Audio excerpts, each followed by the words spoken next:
आणि यानंतर आपण थेट नाशिकमध्ये जाणार आहोत। मुख्यमंत्री देवेंद्र फडणवीस सध्या बोलतायत। लोकांची भेटी झाल्या, रस्त्यामध्ये फाईल्सचं काम देखील करता आलं, त्यामुळे मला आजचा प्रवास अत्यंत लाभदायी वाटला।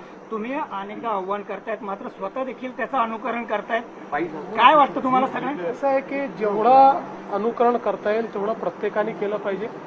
माझाही हा प्रयत्न आहे की जिथे जिथे शक्य आहे त्या त्या ठिकाणी आपण माननीय प्रधानमंत्री मोदयांनी जे काही आव्हान केलं आहे त्या आव्हानानुरूप आपण काम करावं, कारण आपण केलं तर लोकांना देखील करण्याची एक इच्छा तयार होते। तोच माझा प्रयत्न आहे। भक्ती पाठोपाठ कुठेतरी ग्रामीण भागामध्ये पेट्रोल डिझेल मिळत नाहीये, रांगा लागतायत आणि कुठेतरी या संदर्भात मी कालच सगळ्या जिल्हाधिकाऱ्यांना आणि विभागीय आयुक्तांना सूचना केलेल्या आहेत।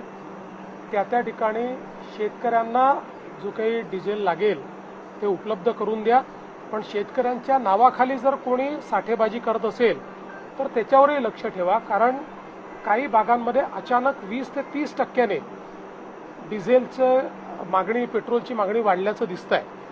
त्यामुळे दरवर्षी आपल्याला किती लागतं याची आपल्याला माहिती आहे, त्यात अचानकपणे जर 20-30% वाढत असेल तर त्यात काहीतरी गडबड देखील असण्याची शक्यता आहे। म्हणून शेतकऱ्यांना त्रास होऊ नये अशा दृष्टीनं त्या ठिकाणी काही ना काही उपाययोजना करण्यास सांगितलेल्या आहेत। काही ठिकाणी जिल्हाधिकाऱ्यांनी आरसी बुक बघून त्यांना डिझेल देणं सुरू केलेलं आहे। मला असं वाटतं की आपण ते करण्याचा प्रयत्न करू। जगभरातील भक्तीचं केंद्र असलेली शिर्डी आता शक्तीचं केंद्र बनते, काय वाटतंय? खूप आनंदाची गोष्ट आहे। बघा, भक्ती आणि शक्ती आपल्या भारतीय अध्यात्मामध्ये एकत्रितच आहे आणि आपण सगळे भक्ती आणि शक्तीचे उपासक आहोत। त्यामुळे शांतता तेच प्रस्थापित करू शकतात जे शक्तिमान असतात। दुर्बल व्यक्ती कधी शांतता प्रस्थापित करू शकत नाही। त्यामुळे आपण जर शक्तिमान असलो तर आपण जगाला साईंचा श्रद्धा आणि सबुरीचा संदेश शिकवू शकतो। त्यामुळे कोणी इंधनाची साठेबाजी करत असेल तर कारवाई होणारच असं मुख्यमंत्री फडणवीसांनी आता बोलताना सांगितलं।